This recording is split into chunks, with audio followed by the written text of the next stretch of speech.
So I'm Doug Nelson. Oh, we have Sandy joining as well. Let's wait till Sandy and I'll jump. Hey, I love that shirt, Princeton. Oh, thank you. Which Cornell, Princeton? There's several of them. Ithaca. Ithaca. I was in Syracuse for 5 years. Oh my goodness. Ithaca many times. Yeah, two of my kids went there. Oh, they did. Yes. Did they like it? They love it. Good. Yeah. And did they stay in upstate New York? One lives in Manhattan. Oh, that's not much like Ithaca. No. One is still in Ithaca. And where do you live, Princeton? Dallas, Texas. Yes. That's not like Ithaca either. No. No. The condition was you only go to school out of state if you get a scholarship. They got a scholarship. There you go. Good for them. It's a strong school in a pretty town. Lord have mercy, yes. Kind of expensive, though. Oh, Lord. If you go to the state school, it's not so bad. So Yeah. it looks like everybody's in now. Yes. So my name's Doug Nelson. I'm one of those co-hosts that we mentioned earlier, and I do roundtables in this methodology quite often. I live in the Milwaukee area, so that's as much introduction as I need as far as I'm concerned. So if we can go around and introduce others, that would be great. Go ahead, Princeton. You're already on. Oh, okay. My name is Princeton Abaraha. I am a clergyman with the PC USA, Presbyterian Church USA, and I am an executive coach certified by ICF, and just finished a master's in leadership organizational development last December, where I was introduced to the concept of servant leadership, and I caught the bug. So I'm new in the concept. I'm reading everything I can lay my hands on, and I'm just here to learn from you guys. Nice. Go ahead, Sandy. Good morning.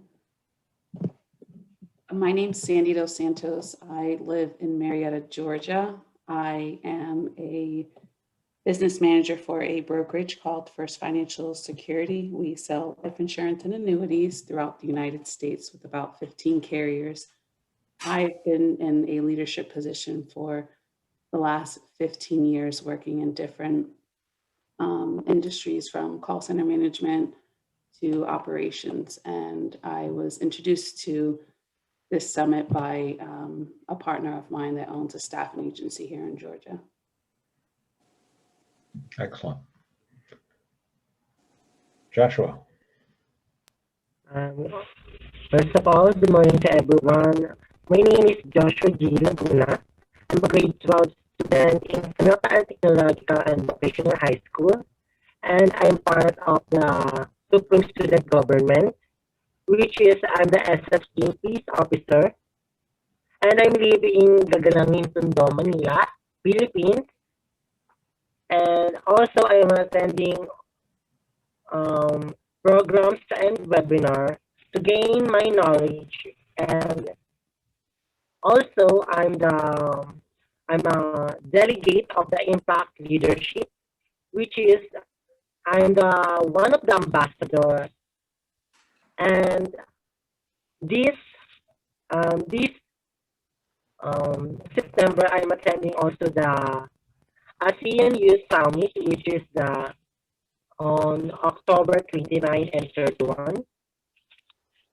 And that's all. Thank you. Thank you, Joshua. Mariah. Hello, everyone. My name is Mariah Howard. I am a senior in college at University of Wisconsin-Milwaukee. I had the privilege of working under, well, I still have the privilege, it's ongoing, working under notorious servant leader, Mr. Richard Pieper. And I was introduced to servant leadership about 1.5 years ago, and I've been hooked ever since. Excellent. Thank you. Jeff, you're the last one on my screen. Thanks. I'm Jeff Thompson. I'm a pediatrician, the former CEO of the Gunderson Health System based out of La Crosse, Wisconsin, the author of a book called Lead True that's about values-based leadership and how you can be successful while being soft, as Dr. Lemoyne was just telling us about. But and I will be the January speaker for this series.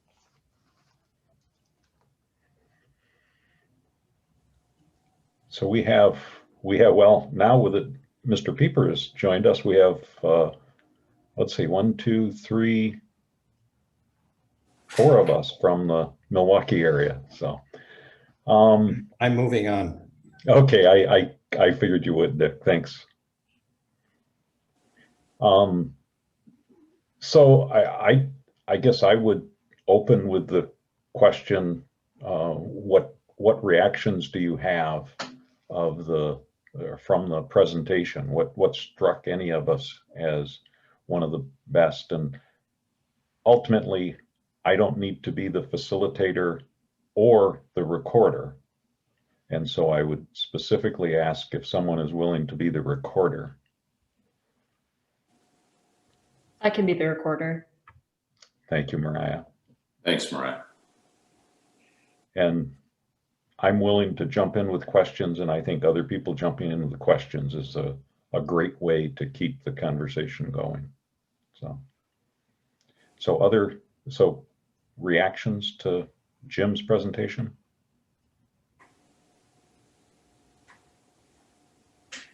He excited me by tying performance and profit to the concept of servant leadership with the examples that he brought to his presentation. I'm saddened that I was running late. I was late into his presentation, but the part that I caught excited me, and I'm gonna Google him and find out everything about him.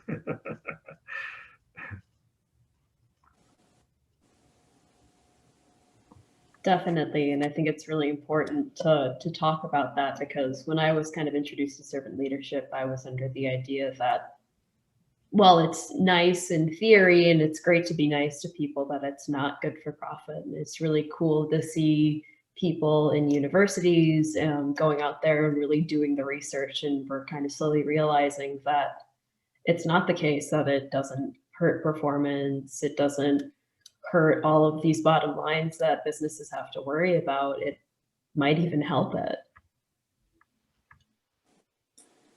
Yeah, my only disagreement is with it. I thought he was fabulous, and he did 2 very important things. One, he pulled out 3 of the most common myths that I've heard time and time again. The being soft, speaking to a selected few, and not making money. But he also had good, hard, thoughtful arguments that any of us could use to refute those. So I thought that was very useful and crisp on his part. He mentioned something when he was talking about the leaders board about, these are all for-profits, maybe not-for-profits don't have to worry about, but I come from healthcare not-for-profit, and we have a clergyman here, that's a not-for-profit. Let me tell you, the boards of not-for-profits worry about funding all the time. They worry about where the money is going to come from and how they're going to balance their budget. So I think the general appeal for this, I mean, do you think not-for-profits have to compete? Well, either compete or die. I mean, they don't have to compete, but of course, survival's optional. You can just die if you want. So I think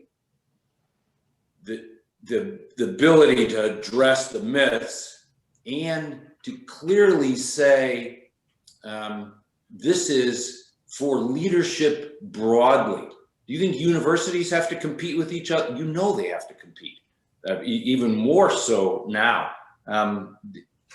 Healthcare, education. I mean, it's communities. There's a lot of competition. So having this as a pathway to do well, and I think lastly, to do well over time. Servant leadership isn't about a quarterly report. It's about doing well over an extended period of time. That is such a great strength, and I think one of the pieces that talks like this helped me crystallize when I think about it and teach others. So Jeff, just a feel-good moment for you. About 3 years ago, my son ended up in the Gunderson service area with a very severe injury to his knee. And he ended up at a Gunderson clinic, ended up with a Gunderson surgeon walking into the room. And that surgeon said, you know, I could call in a bunch of people right now and do this, but I'm the only surgeon available. And I did one of these in medical school. And it isn't very often that you run into Right. healthcare people that will say that, right? And it's that philosophy of what's the best thing. And he was very clear that you can make it through the weekend without having the surgery done, and then find somebody who's done a bunch of these. Yes. So you're right. It comes out in all parts of an organization, and that's what's important. Sandy, I'd be interested I don't know if you'd heard that roundtable reference that Jim talked about, but I'd be really interested in your perspective on that.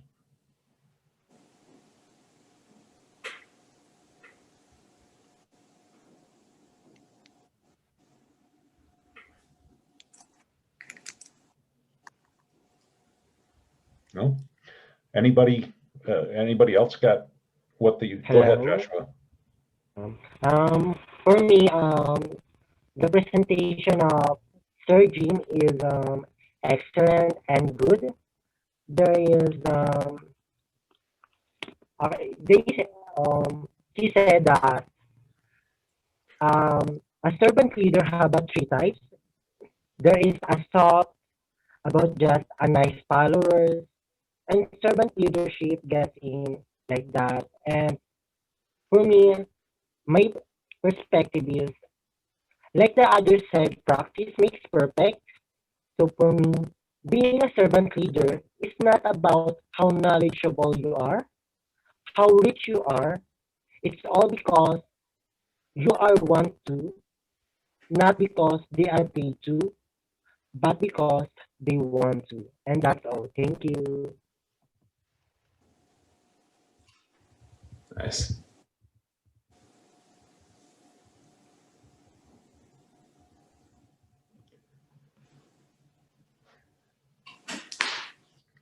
One of the questions I always hear is, and we offer monthly roundtables similar to what we're doing right now.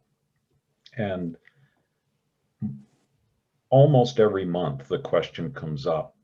I'm in an organization, and the top people in the organization don't necessarily believe in servant leadership for all the reasons that Jim talked about, the myths. And the question always comes up, what can this be successful in the middle?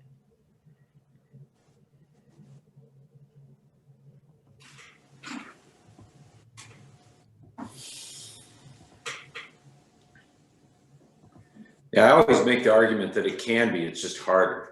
It's so much easier if you have a senior leader or a CEO that can stand up and say, we will take the best care of patients. That's the first priority. We will figure out a way to have enough money to pay salaries, to take care of the community, but we will always do the right thing. Back to the need, the right thing. The most, doing open knee surgery is a $20,000 operation, but the right thing is to get it to whoever can do it the best for that patient. 96% of the time, we can do it just as well as anybody else, but some of the time we cannot.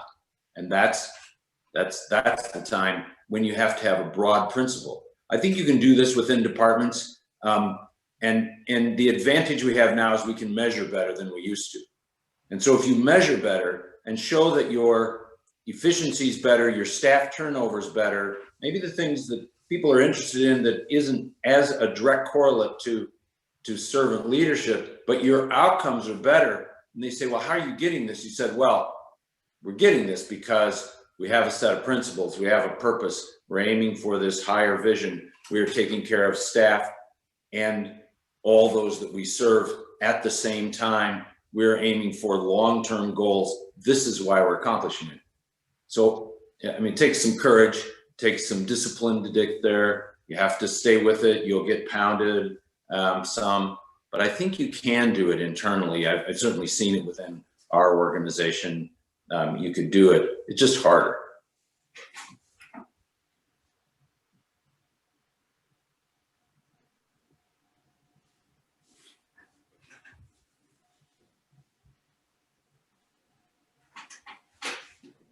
Other comments?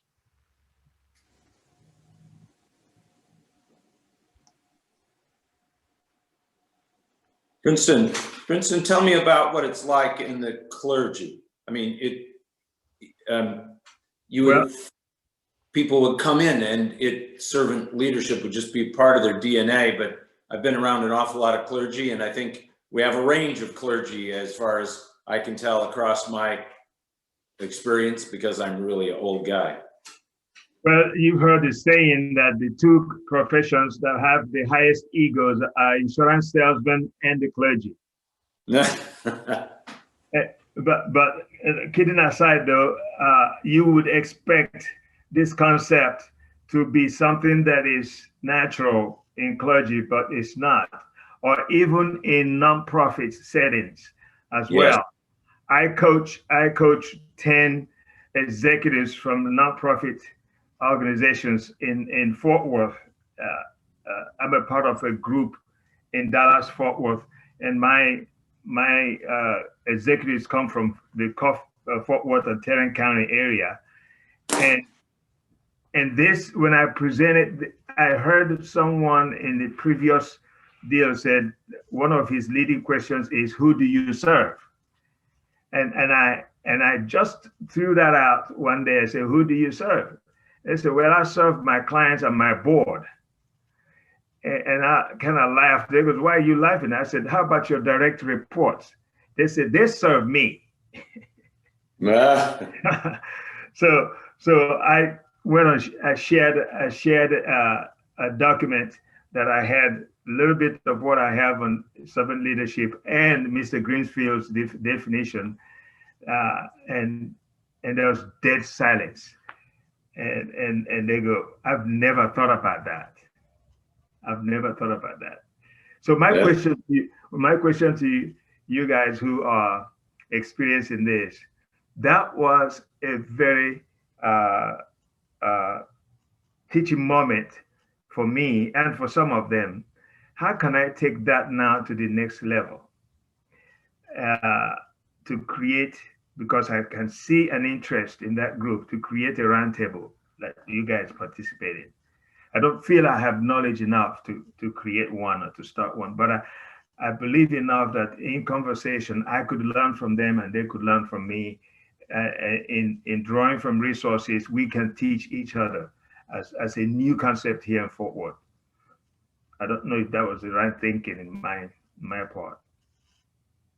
I think it's great thinking, except for that you don't, the thinking that you're not capable to lead this. You certainly can lead this. You don't need to know everything. You would be fine leading this, Princeton. They would benefit from you. There's so many resources available that you organize it, look at the video, the 10-minute video you're going to show ahead of time, and then think a few questions, you get them going, you'll be able to guide and help them immensely. There's lots of things out there. You can pick a book and read a book, call up the author. All kinds of authors are happy. I mean, I do it for people. They'll have a book group and they'll say, could you talk to us sometime? So, I mean, you zoom in for half an hour, an hour. It's great for the groups. Many authors are willing to do, I mean, the really fancy people, they want millions of dollars to do it, but lots of us do this just gratis and are happy to do it. So don't undersell yourself. You'd be great leading a group. I would absolutely second that. Our roundtables, I work at a university, right? So it's university based, but the whole purpose is to get people from outside of the university in. And it's really, really cool because the students, I think, predictably say, oh, it was so great to talk to so-and-so from, and we always have at least one person from the Peeper company that comes. And what's super cool is that as I'm walking some of these people, well, back when we used to walk people out the door, they would say, you know, what's so special about what we're doing here is the opportunity to talk to these young minds, these wonderful students, and talk to them. And quite frankly, my role in that roundtable is about 8 minutes at the beginning of an hour and about 5 minutes at the end. And the rest of it's all about them talking in small groups.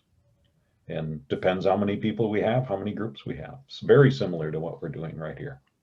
And so it's a matter of laying the table so that it, you know, they know what there is. And I make up some questions and we have a focused topic, but that doesn't take long.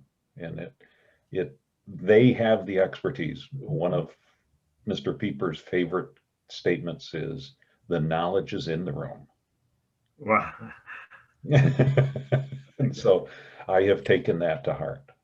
So. And then let me just take what Doug said and tie it with, you know, the Toyota lean system for manufacturing became very popular. Manufacturers all over the world use it. It's been adopted to healthcare. The leading person in the United States that is a guy named John Toussaint out of Appleton, who has this big group that teaches people all over. They had fabulous performance during the pandemic and things. But the mantra is the same as what Dick just said. The solutions are in the front row. They're not in the CEO suite. They're in the front row of the manufacturing. There's people on the shop in the line. Get your senior leaders out and talk to the people who really know what's going on.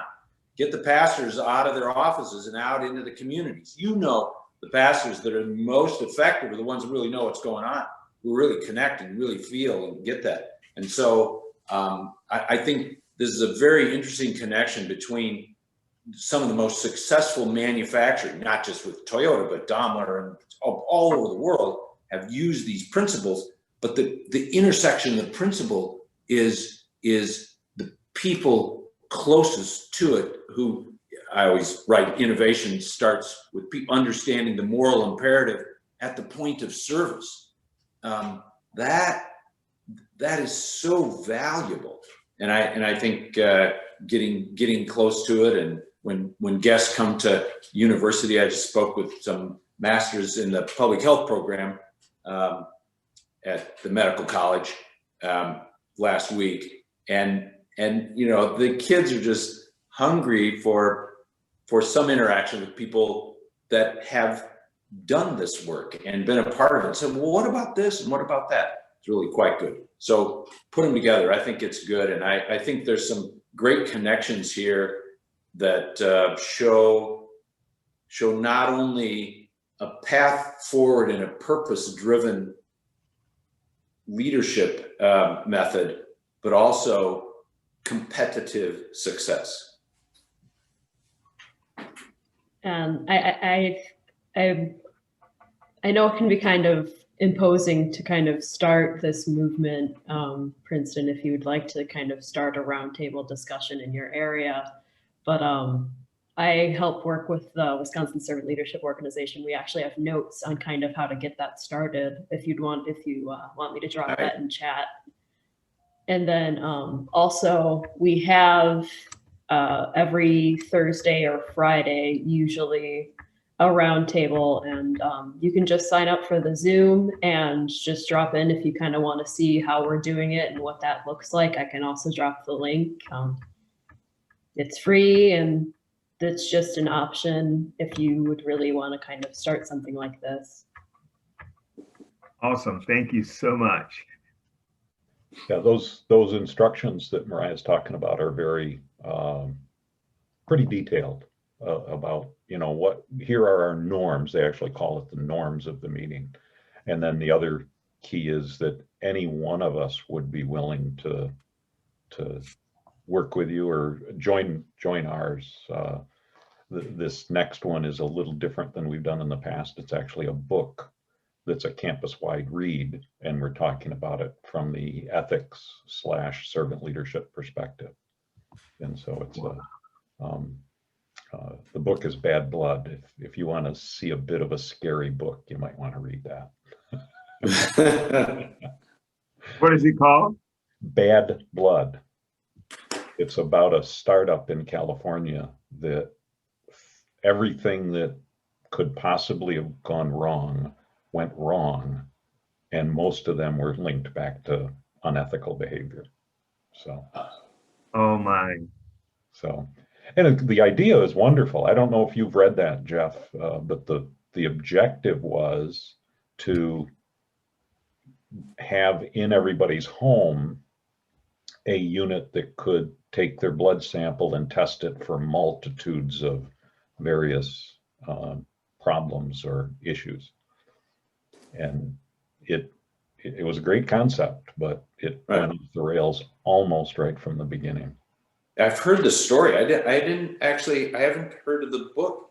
I'll look that up. Thanks. There's a nice documentary on it as well. And so either way gets the, so. Mariah, have you kept track of how much time we've got? I don't have the timeline in front of me. We have about 11 and a half minutes left. Okay, so we got plenty of time as we move forward. I'm trying to think of the 3 myths that Jim had. Have we missed any of those? I wrote them down. Leadership is soft. Only speak to those who kind of agree with this approach, and servant leadership is gets in the way of profit. Right. The one that the whole concept of servant leadership being soft, and that insinuates that we never want to fire anybody. Well, I don't think anybody ever wants to fire anybody, but on the other hand, developing a plan for the development of the individual sometimes includes having them progress to someplace else. And I've seen that. I've experienced the opposite of, people who were thrust into supervisory roles, and then all of a sudden someone's not performing and they were thrust into that firing option. And when it's thought about as firing, in my opinion, it doesn't make any sense. If you think about it as a progression, and that specific needs of the company and the needs of the individual aren't being met, it can be a freeing experience. And I have had that experience. I have had that freeing experience of all of a sudden realizing that this is not for me. Where am I going to go next? So I think that really comes down to one of the things, Doug, that I have noted is that if you want to be just a tough, old school, hard guy leader, and the mantra is, well, what kind of leader was she? Well, she was a great leader. She held people accountable. So that's all right. So she held people accountable. That's good. I mean, there's some discipline there. There's some follow through. It's not that that's all bad. How you do it could be bad, but it's all bad. But if you want to be a great leader, you you instead of just holding people accountable, your understanding is that you're responsible for their success. So if you think servant leadership is easy, change your paradigm from holding people accountable to being responsible for their success. Now, all those people that you said, who do you serve? And how about the people that report to you? Well, they all serve me. Well, instead of that, turn that around and say, okay, so how about you being responsible for their success? Now, if they're successful, you're successful. But that's really a different and much harder stream to paddle up. Because I mean, I can get a computer with a clipboard and go around and make check boxes on whether you accomplish 1, 2, and 3. Being responsible for your success, well, I have to really know who Mariah is. I have to know what her priorities are. I know what her strengths are. I have to figure out how she's interacting with other people. I have to build an organization around her that if she has a strong set of values, that those values are respected and carried, not squashed. So I think when you start looking into how you do this work, being a servant leader, an effective servant leader, is much harder than just being a tough guy, hold people accountable.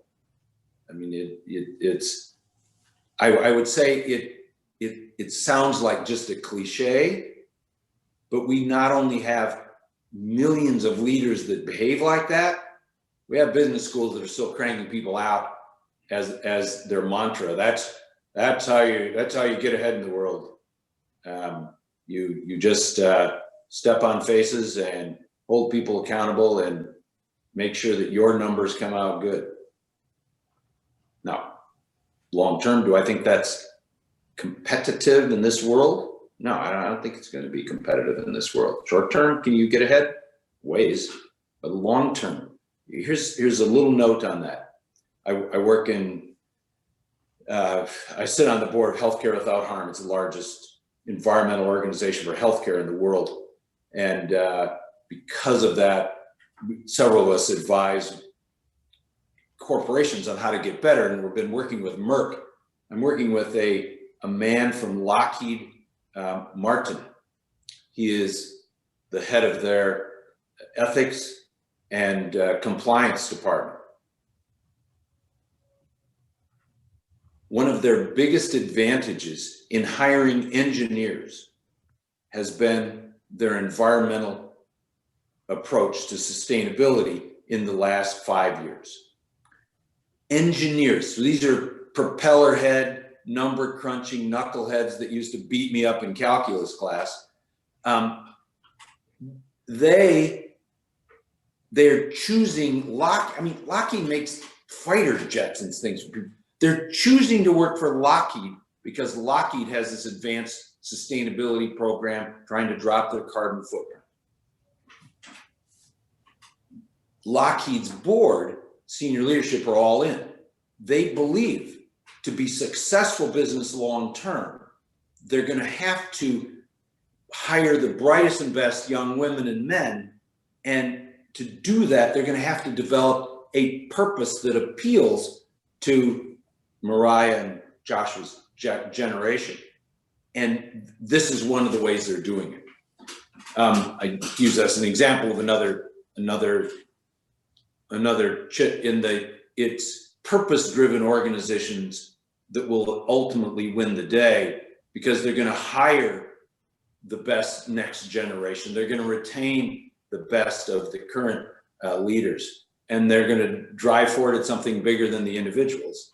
And that's what many people want to do. There's still some people that want a quick profit and get out and just jump from place to place. Sure, there's always going to be those people.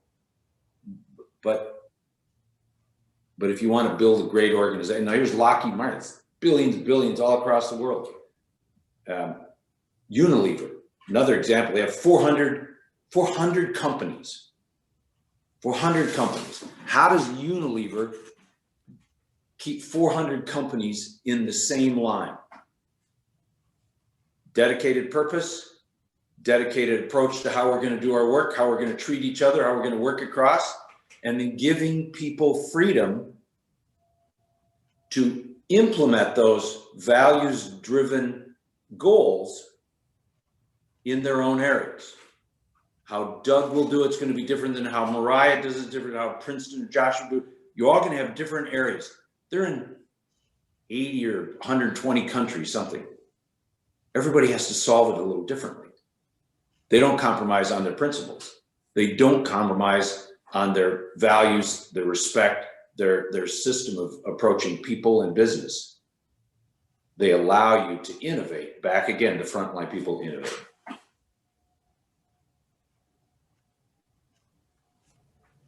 So Princeton, just for perspective, and Joshua, I teach at the Milwaukee School of Engineering. and we actually, I coordinate the civil engineering senior project. And we do it with the servant leadership mode of operation.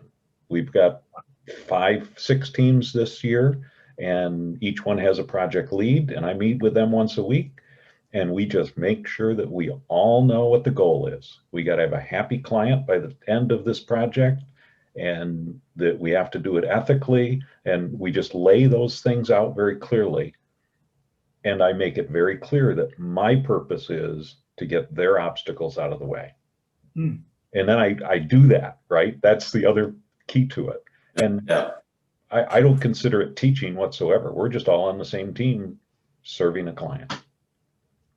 And Yeah, you're doing what it takes to help them be successful. You're being responsible for their success. You're not just saying, okay, go do this, and at the end, you either give them an F or an A. right. You're saying, how can I help them be successful? You don't do all their work. They still have to do all this stuff. They have to learn, they have to do this stuff, but you're being responsible for their success. Yep. And I tell them right up front, you know what? You may not do something right. What better place to have it not be right than here before you get into your career? Exactly. That's so true. Yeah. So it's a fun way to teach. It's a fun way to teach. And unfortunately, not all of us are on board with that methodology of teaching, but we'll get there. You know, if an old guy like I can do it, there's plenty of people, plenty of teachers in this world that can get onto that mode of operation. So, and I have faith in that. I know that it's going to happen. So where it are we at looks, yeah, we have about 2 minutes left. Okay. So probably So we start need to- wrapping up and. Yeah, we need to come up with one, right? And you've got them summarized so you can enter them in later, but what's the one thing that sticks out?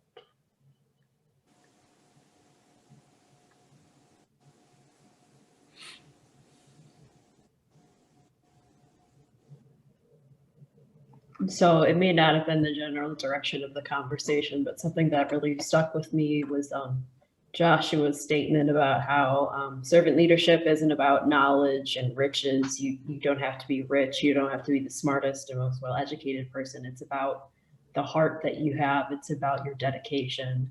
And I think that's really important to remember when you are trying to apply servant leadership, that you don't have to be the best or the brightest. You just have to want it. You want to have to, or you have to want to help others and serve others first before anything else. And it's a great equalizer in when there's other kind of forms of leadership that are contingent almost on riches or status. And am I unmuted?